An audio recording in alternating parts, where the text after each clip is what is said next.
Hello po, magandang araw po sa inyo.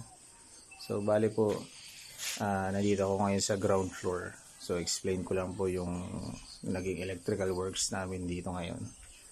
So, yung mga nakabag na po kami dito ng mga wires.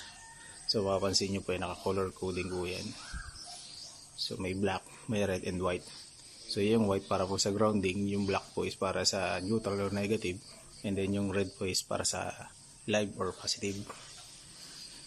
So dito po, ito po yung magiging location po ng ating pinaka panel board. So pinalagyan ko lang po muna siya ng cover kasi may babasagin po kami doon sa taas. Pinakapagdadaanan po ng mga PVC pipe. Yung mula dito, didiretso po pa ganun, ibababang pa ganyan. So ang instruction ko sa kanila is bukod po doon sa malaking PVC pipe na yun na live, yan po yung papunta doon sa poste po natin sa labas na may bakod. Meron pa po dyan 10 PVC pipe po na nakataas pa ganun. Kasi meron po kaming mga riser pipe na papunta sa second floor. Yan pong tatlo na yan. Meron pa po nakatawid doon na yung pong PVC may nakatawid pa po sa loob, including po ito. So ito ay sa saksakan po ito. Dito po sa side na ito po yung mga original po namin abang para po sa electrical wires sa second floor.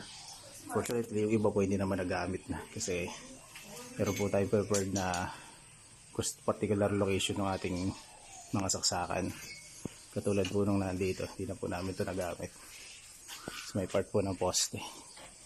Ayan po, meron po dyan nakaabang kami yun sa may corner. Ganyan din po, hindi na rin namin nagamit yun. So, ito po, sa may part po ito nung stiffener, planted column natin sa taas sa second floor. May saksakan po isa doon. So ganyan po yung ginawa namin latag. Lagay kami ng junction box dito. Ito naman po yung saksakan po sa may living area sa second floor. Including yun, isa doon sa gilid. So ikinonect po namin dito. Yan po meron po yung junction box dyan. Lalagyan na lang namin ng cover yan. Same po dito sa kabila. Ito naman sa may kwarto naman ito. Isa na yun sa ito pong isa na to. Connected din po yan doon sa dinagdag po nating saksakan po para sa TV sa loob ng kwarto at sa living area. So akyat po ako sa taas.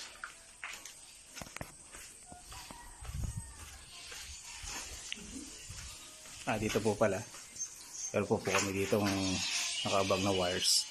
Ito naman po ito sa may loob naman po ito ng walk-in closet. Dito po meron din dito. So ito naka-roll yun na wire na yan para po yun sa 3-way switch po ng sa hagdan natin. Meron po dito sa may balkonahe. Meron po kami original dito na nakaabang para sa balkonahe. Naglagay na rin po ako para lang po hindi nito masayang. May utility box na po doon. Hindi po yung kasama doon sa natin. Doon sa particular na outlet na gusto nyo, pero sabi ko sa kanila, lagyan na rin para lang hindi mo sa isa. Magkaroon po kayo ng saksakan sa mismong balkonahe. Ito po namang isa na to, sa loob po yun ng CR. Diretso po sa loob ng CR.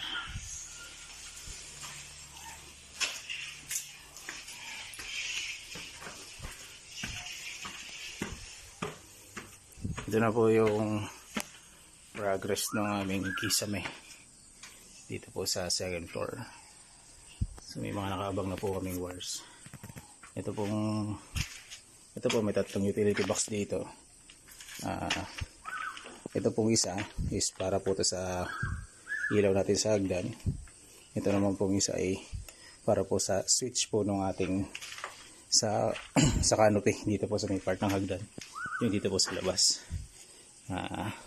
Ilaw ng canopy. Bale ito po ay tugang switch po ito. Tapos may yung isang switch po para naman po sa ilaw natin dito sa may balkonahe. Ito naman po isa para po ito sa dimmer switch ng pin light. Itong sa pinaka right side. Ito po yung sinasabi ko. Saksakan po dito sa may balkonahe.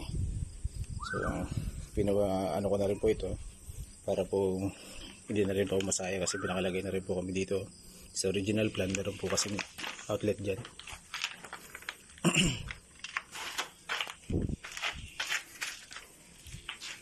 Ayan po. So So ito po yung para sa saksakan po nung ito po yung sa likod ng walk-in closet. So magkakaroon pa po ng isa pang utility box dito, nakaharap po dito. Yun naman po, nakatalikod dun po yung sa loob ng walk-in closet.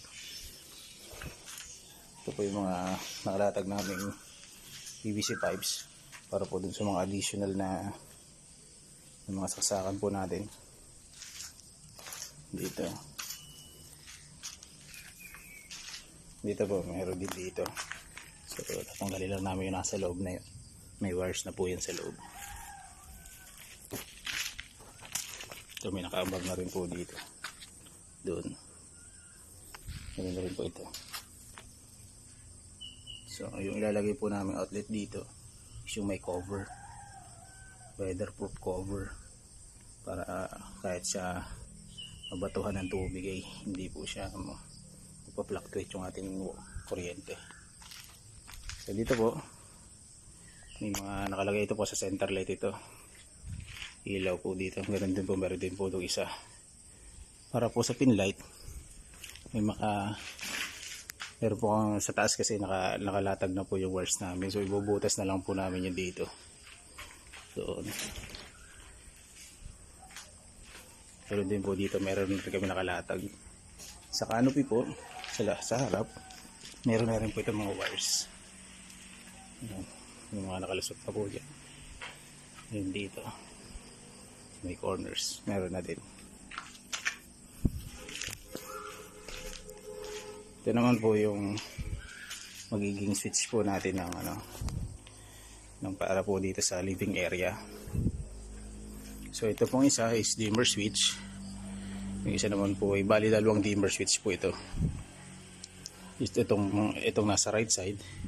Yan na po yung switch dito sa pin light dimmer switch. Ito po nasa gitna. Para naman po dito sa side na ito dimmer switch nya. And then ito naman pong isa na to, ito po ay 3-gang switch. So bakit siya 3-gang?